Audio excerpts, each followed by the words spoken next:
aujourd'hui pas pour des petits tutos, mais plutôt pour une formation sur la sécurité informatique.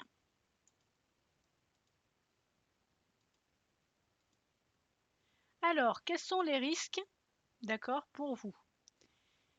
Quand vous êtes piraté, il y a plusieurs risques pour vous et les voici. Déjà, l'exploitation de vos données personnelles. Vous donnez des informations personnelles, votre numéro de carte bancaire ou votre numéro de sécurité sociale, vos photos, ce genre de choses, automatiquement, elles vont pouvoir être exploitées pour justement le vol d'identité, par exemple. Ça, c'est un gros risque, d'accord? Et ces personnes qui vont voler vos identités vont pouvoir se mettre en rapport avec, par exemple, vos contacts pour pouvoir soutirer de l'argent, pour soutirer d'autres informations et ainsi de suite, ou même vous créer de gros problèmes, d'accord? En utilisant votre identité, par exemple, pour pouvoir faire des choses illégales. Donc ça, c'est super important. Donc méfiance. Des conséquences financières également, parce que si jamais on vous demande de confirmer un RIB pour quoi que ce soit, automatiquement ils vont pouvoir s'en servir pour pouvoir vous retirer de l'argent, d'accord, sur vos comptes, ou même vous envoyer un lien en disant vous avez gagné une somme, mais il faut que vous rentriez votre donnée de carte bleue pour pouvoir vous donner cet argent. Voilà, ça aussi, hein, ça n'existe pas. Donc faites attention. Et là, au lieu de vous en donner, ils vont vous en prendre. Donc faites attention à ça. Alors, comment y remédier? Eh bien, surtout, déjà, ne divulguez pas des informations personnelles. Et surtout, choisissez bien les informations que vous allez donner et à qui. C'est très important. Ne pas faire confiance sans faire des vérifications au préalable. Ça, c'est très important. Par exemple, dans les mails, il y a des mails frauduleux en permanence depuis plusieurs années. Et évidemment, on va pouvoir vérifier certaines choses avant même d'aller cliquer sur un lien ou ouvrir une pièce jointe. Et ces alertes, on va pouvoir les déceler en amont. Donc, il faut faire ces vérifications avant. Et protégez vos contacts parce que bien sûr, si vous êtes piraté, il y a de fortes chances que vos contacts le soient également. Alors, pour éviter d'être piraté, il faut aussi protéger son matériel. Ça, c'est la première des choses à faire. Donc, il faut mettre à jour régulièrement son appareil. Alors, appareil, bien sûr, vous entendez PC, téléphone, tablette. Ce sont tous des petits ordinateurs, d'accord? Et donc, les trois demandent des mises à jour régulières de leur système d'exploitation, d'accord? Mais aussi de leurs applications. Vous pouvez utiliser également des antivirus sur les trois aussi, hein, que ce soit PC, téléphone ou tablette. Ça existe. Utilisez des mots de passe complexes. Alors ça, on y reviendra sur la fin pour vous montrer un peu comment on paramètre un mot de passe avec des critères de complexité, d'accord, pour éviter qu'il soit hacké de soit très vite, soit bien moins vite. Voilà, il y a des critères à respecter pour éviter que vous soyez piraté au niveau du mot de passe. Quand vous pouvez mettre l'authentification à deux facteurs, par exemple les comptes Google, les comptes Outlook, Office, qu'est-ce qu'il y a d'autre? Tout ce qui est alors Facebook, Instagram, ce genre de choses, vous pouvez paramétrer l'authentification à deux facteurs. Alors, à quoi ça sert?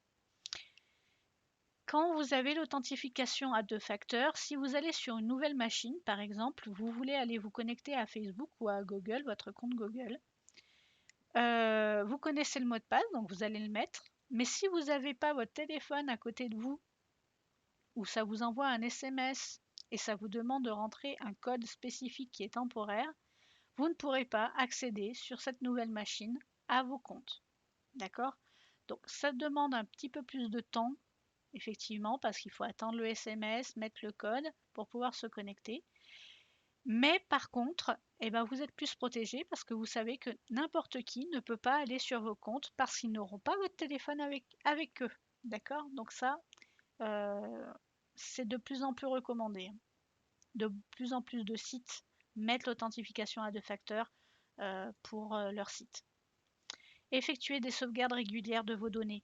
Alors ça, c'est une obligation, que ça soit pour la sécurité, effectivement, parce qu'il y a beaucoup de ransomware, par exemple, où ils vont, s'ils accèdent à votre machine et ils vont crypter vos documents et après ils vont vous demander une rançon pour récupérer vos documents. Ça existe de plus en plus. Donc c'est important de pouvoir avoir une sauvegarde de côté, comme ça vous n'aurez rien à payer déjà d'une chose. Et puis bon, il y a une autre chose aussi, c'est que vous avez souvent des photos, 10 ans de photos ou des documents sensibles sur vos machines et un crash de votre machine peut survenir n'importe quand, d'accord. Et là, vous perdez tout. Donc les sauvegardes, c'est important aussi de les faire régulièrement pour ça. Et quand vous vous éloignez de votre machine, pensez à verrouiller votre session de votre appareil, que ce soit sur votre ordinateur, d'accord, que ce soit chez vous ou même au travail, hein, c'est recommandé d'ailleurs au travail, pour éviter que quelqu'un vienne se connecter à votre compte et récupère des informations, d'accord, ou se fasse passer pour vous dans un mail par exemple ou autre. Donc ça, c'est important. Sur les téléphones et sur les tablettes, la plupart du temps, c'est automatique d'ailleurs, et ça vous demande un code PIN pour rentrer ou un déverrouillage par le pouce ou une empreinte. Enfin bref, pensez à le faire aussi sur votre PC, c'est important. Ça évitera aussi que vos enfants viennent sur un site internet, effectuent des achats à partir de votre machine et que vous receviez des choses en se disant j'ai rien commandé. Donc ça, c'est important aussi à la maison. N'utilisez pas d'applications ou logiciels non officiels. Alors, sur les téléphones, c'est un peu plus compliqué à faire parce qu'il faut d'abord débloquer le mode développeur pour pouvoir installer des logiciels qui ne sont pas officiels. Par contre, sur les PC, c'est très très facile. Donc, vaut mieux parfois acheter des logiciels et payer une licence et être sûr du logiciel lui-même et qui ne cache rien, plutôt que d'utiliser et de télécharger des logiciels non officiels qui peuvent être pleins de sous-logiciels qui peuvent récupérer vos données et après les utiliser contre vous. Ensuite, protéger sa connexion Internet. C'est sûr qu'une fois qu'on a connecté, qu'on a protégé sa machine, il faut aussi protéger sa connexion Internet et ça passe par votre box Internet. La première chose, c'est que si vous utilisez le Wi-Fi, veillez à ce que la clé de sécurité soit chiffrée au format WPA2. D'accord? Ça, c'est super intéressant parce que c'est le chiffrement le plus sécurisé de nos jours, d'accord, à ce jour. Et donc, du coup, il faut bien utiliser ça, qui est plus difficile à craquer, bien sûr. Ensuite, changez le nom de votre Wi-Fi. Quand vous avez une nouvelle box, d'accord, le Wi-Fi est souvent paramétré avec un nom de l'opérateur, par exemple. Les hackers, souvent, cèdent et connaissent très bien les opérateurs et donc ils peuvent céder de ça pour pouvoir hacker votre box. Donc, changez-le bien. De plus, ça a une autre utilité, c'est que quand vous allez vouloir vous connecter avec un appareil, vous allez retrouver plus facilement si vous l'avez personnalisé. Changez le mot de passe par défaut de votre box. Alors ça, c'est super important parce qu'il y a des box comme chez Orange ou par exemple chez SFR où justement le mot de passe par défaut est admin et admin. D'accord, l'identifiant est admin et le mot de passe admin. Donc forcément, tout le monde le sait et donc n'importe qui aurait votre IP public pourrait se connecter. D'accord. Mettre à jour régulièrement votre box. Alors ça, c'est les opérateurs généralement qui lancent les sauvegardes. Alors il suffit juste de redémarrer une fois par semaine, par exemple, votre box pour que les mises à jour se mettent automatiquement. Mettre en place le filtrage par adresse MAC. Alors, une adresse MAC, en fait, c'est une adresse personnelle pour chaque appareil.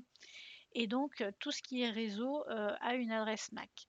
Si vous faites un filtrage sur tous les appareils que vous avez chez vous, si quelqu'un de l'extérieur veut se connecter à votre connexion, il ne pourra pas tant que vous n'aurez pas autoriser ce matériel à pouvoir accéder à votre réseau. Donc ça, c'est très important. Je vous le conseille. Maintenant, c'est un niveau d'informatique un petit peu plus avancé, on va dire. Et donc ça, je vous invite à aller voir sur Internet comment protéger vos box. Toutes les box sont différentes, tous les paramétrages sont différents. Donc je vous invite à aller voir chez votre opérateur dans la section de la FEC, d'accord. Alors, la messagerie. Alors ça, c'est super important et il y a de nombreux points de vigilance à vérifier. Alors déjà, une petite définition, qu'est-ce que le phishing ou l'hameçonnage? Alors, le phishing, c'est une technique de fraude qui est destinée à leurrer un internaute pour inciter à communiquer des données personnelles en se faisant passer pour un service connu ou un proche. Alors, c'est de plus en plus commun aujourd'hui, d'accord? Et du coup, il y a des alertes que l'on peut repérer tout de suite et c'est ce qu'on va voir par la suite. Comment repérer un mail de phishing? Alors, première chose, c'est les notifications de la messagerie ou de votre antivirus. Surtout, n'ignorez pas ces messages-là. Si on vous dit que c'est fortement conseillé de supprimer ce mail parce que c'est une tentative de phishing, par exemple, il faut le faire. Vous supprimez ou vous ne vous posez même pas de questions. De toute façon, si c'était important, vous aurez une relance. Donc, il n'y a aucun souci là-dessus. Un mail d'un service ou d'une société, bah, vous n'êtes même pas client. Bah, là, tout de suite, c'est même pas la peine de chercher. Vous jetez aussi.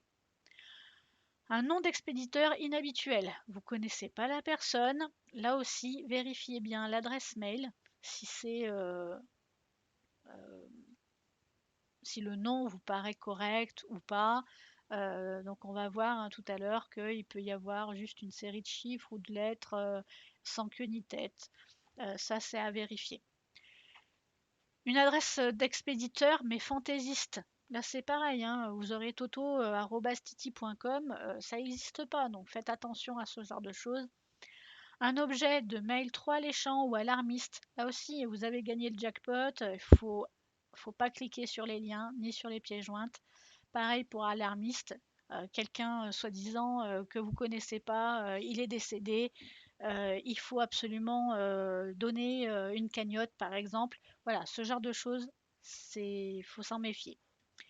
Une apparence suspecte, excusez-moi, ça va être par exemple des fautes d'orthographe dans le mail, des logos qui ne sont pas forcément le logo de la banque, de votre banque, ou voilà, ça y ressemble, mais c'est pas tout à fait ça. Donc méfiez-vous. Une absence de personnalisation, un mail tout blanc avec juste des liens, enfin attention. Une demande inhabituelle, on vous demande une somme d'argent pour je ne sais quoi. Vérifiez, appelez le service concerné s'il se fait passer pour un service, mais surtout ne cliquez pas sur un mail, enfin sur un lien pour aller donner les informations. Surtout pas. Vaut mieux passer directement par le site de la banque, par exemple, si c'est la banque, ou le site de la sécurité sociale, si c'est la sécurité sociale, et ainsi de suite. Sur votre compte, vous aurez les informations si c'est réellement ça. Si ça l'est pas, vous n'aurez pas d'informations. Donc ne faites pas confiance aux mails, surtout pas, et allez directement sur vos comptes pour vérifier. Un message aguicheur ou inquiétant, alors ça revient un petit peu comme ce qu'on disait tout à l'heure. Ça peut être une grosse somme d'argent, ou, voilà, ou quelque chose que, bah, par exemple, la police qui vous envoie un mail comme quoi vous êtes convoqué pour une garde à vue ou autre. Jamais la police ne le fera. D'accord? S'ils veulent vous mettre en garde à vue, ils viendront vous chercher chez vous. Donc voilà, c'est des choses comme ça. Il ne faut pas y croire. D'accord? Il faut faire attention. Et des fautes de français surprenantes, forcément. Il y en a qui viennent de pays, d'autres pays, ils connaissent pas vraiment notre langue et du coup, ces fautes doivent vous alarmer tout de suite. Ensuite, donc on va voir déjà sur quelques mails, d'accord? J'ai pris quelques exemples. Et donc du coup ici, ce serait un mail de l'assurance maladie. Alors comme ça, en lisant le mail, je me dis: «Bon, ça peut être pas mal». Je vais lire et puis là, on me dit que, j'ai un remboursement de 250 € presque qui m'attend.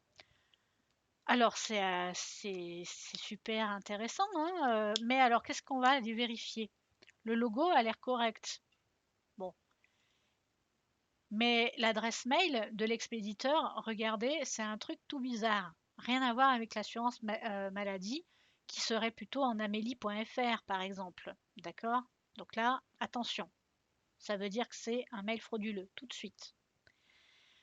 Autre chose, ça vous dit qu'il faut mettre à jour des données pour avoir votre remboursement.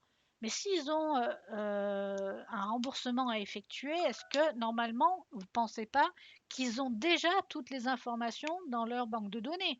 Bah, bien sûr que si, donc ils ne vont pas aller vous demander quoi que ce soit. Et pareil, si on regarde un peu plus, vous avez un lien ici qui dit www.assuré.amélie.fr. Ah bah attention, c'est pareil, ce serait www.amélie.fr. N'hésitez pas à aller vérifier en allant directement sur votre compte et là vous verrez que l'adresse est fausse. Ici, on a un mail d'Orange qui nous dit que nos points de fidélité va expirer. D'accord? Bon, bah alors moi, pour savoir ça, je vais aller vérifier mes points et je vais aller directement sur le site d'Orange. Ça vous invite aussi à aller cliquer sur un lien. Donc méfiez-vous toujours, passez toujours par le site officiel de votre opérateur ou de votre site commercial. Là aussi, alors là, l'euro million, super, j'ai gagné 680 000 euros. C'est faux, attention. On voit déjà que dans l'adresse de l'expéditeur, rien à voir avec euro million. Le nom de domaine n'est pas du tout le même, d'accord? C'est pas du tout ça. En plus de ça, le mail de la personne à contacter, c'est un gmail.com. Si c'était quelqu'un d'euro million, il aurait une adresse personnalisée également. Donc, méfiez-vous. Pour celui-là, c'est une banque, hein, ou une société de crédit. Alors là, c'est pareil, double authentification, on ne vous demandera jamais ce genre d'informations. Donc, allez directement sur le site de Floa Bank et si on vous demande de confirmer quelque chose, ce sera demandé au moment de la connexion.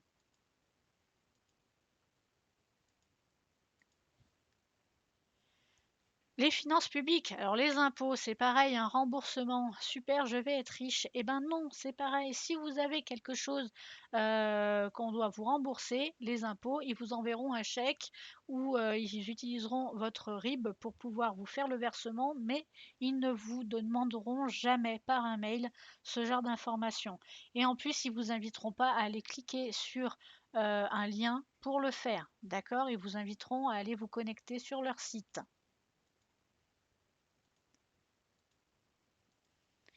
Alors, les formes les plus courantes de phishing, on en a déjà un peu parlé, mais on fait un petit récap. Alors, demande de mise à jour ou confirmation de données personnelles, défaut de paiement ou un problème de facturation, demande d'information inattendue pour un remboursement, demande d'information contre un cadeau. Ça aussi, ça n'existe pas les cadeaux, hein. Vous le verrez, j'aimerais bien, mais c'est pas le cas. Demande de règlement pour éviter la fermeture d'un accès ou des appels aux dons. Et ça, c'est de plus en plus courant. Donc faites attention. Ensuite, le mot de passe. Alors, comment le configurer? Première chose, il faut qu'il ait au moins 10 caractères, d'accord? Et il faut mêler des majuscules, des minuscules, des chiffres et des caractères spéciaux. Plus il sera complexe et moins les hackers pourront le décoder, d'accord? Et le récupérer. Ne jamais utiliser le même mot de passe. Alors ça aussi, quand on a par exemple un Facebook et une messagerie, on utilise le même identifiant, le même mot de passe, et ben si jamais on vous pirate sur Facebook, ils peuvent aller aussi se connecter à votre messagerie et vous pouvez plus rien faire, vous perdez et votre messagerie et votre compte Facebook. Donc là aussi, sur ce genre de site, mettez la double authentification en action, d'accord? Comme ça au moins, vous êtes sûr de ne pas avoir de problème. Si vous avez peur d'oublier vos mots de passe, il y a des coffres-forts de mots de passe comme KeyWeb pour vous souvenir de tous vos mots de passe et ils peuvent vous suivre partout, autant sur votre PC que sur vos téléphones mobiles. D'accord? Changez-les régulièrement, une fois par an au minimum. Une fois tous les 6 mois, c'est idéal. Et puis alors, encore mieux, une fois tous les mois, mais alors là, ça devient plus compliqué.